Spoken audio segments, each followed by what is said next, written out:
Hey, if you don't know how to shoot docks, you're missing a lot of fish that are basically inaccessible to you. During the heat of the day when the sun is out and the water is kind of bright, certain types of fish love to hang out in that darkest water underneath these docks. It makes it very inaccessible for a lot of fishermen who don't know how to use this technique. So in this video, we're going to kind of go through the basics of dock shooting and show you how you can get to these fish, regardless of how far back under these docks they are. So stick around.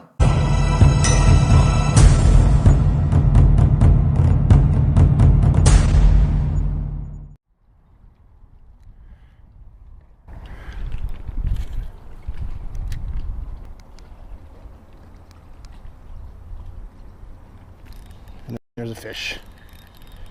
Let's see what we got. Nice crappie.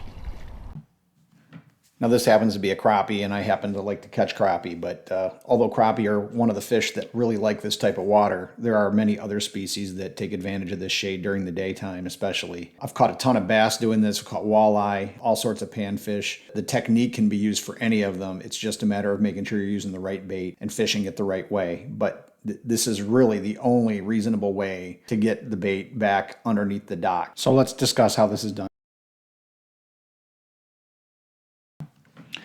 So when it comes to the gear for this, I started off doing this using just the spinning rod that I had. So to get started and to practice, you can certainly do that. It does help at some point to get a rod with a fast action tip. I'll drop a link in the description to the rod I use here. Really, any light to medium action spinning rod can be used. It's just that the fast action tip allows you to get much more sling on the lure, and that really shoots it out there further. So you're going to gain range by using the appropriate rod, but any light to medium action spinning outfit will work to get you started. And with that rod, you're going to need an appropriately paired spinning reel with a smooth casting line.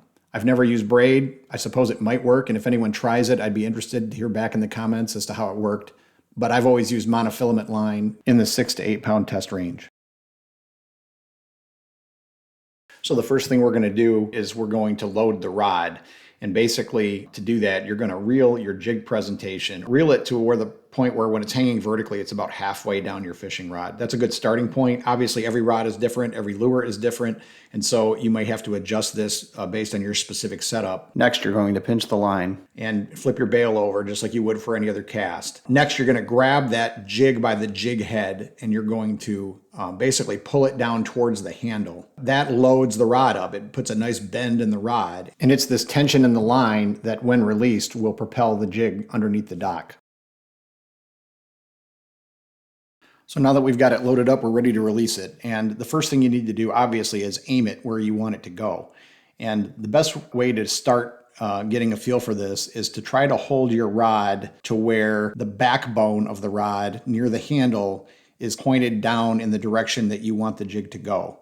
So if you're trying to shoot it just underneath the dock, make sure that the butt of the handle is pointed, if it were straight, is pointed right at where you want it to go. You know, you've got the end of the rod loaded back, so you have to sort of just project that the rod is straight. That's a good starting point. What I always like to do is cheat a little bit low if I'm struggling, because believe it or not, this jig will skip off the water just like a rock. And so if you happen to miss low, it'll skip and it'll still get back where you want it to go most of the time. If you miss high, you're probably going to smash it into the dock or maybe go up over the dock, and you know, you might get a landowner upset. You don't want to do that. So I always cheat low. It never hurts if it skips a little bit. Usually it doesn't bother the fish at all. And that's a good starting point. So now that we're ready to shoot, the first thing we're going to do is release the jig. I'm going to slow this down so that you can see what's happening here, because it happens pretty fast. Here you can see the jig in mid-flight. Notice that I have not yet released the line with my right hand. But as the jig is flying through the air and passes the tip of the rod, that's when I want to release it with my right hand. The timing of this is critical, but with a little bit of practice, it'll come pretty quickly. This technique can be effective just about any time of the day, but is particularly effective during the midday hours when the sun is out and it's high in the sky. This is where oftentimes, especially in the middle of summer, the water gets warm and the fish look to find shaded areas to kind of hide out in. And it's that time of year when this is the most deadly. Hey, if you enjoyed this video, please hit that like button and ring the bell for notifications for future videos. Please consider subscribing to our channel, tell your friends about us, and as always, thanks for watching.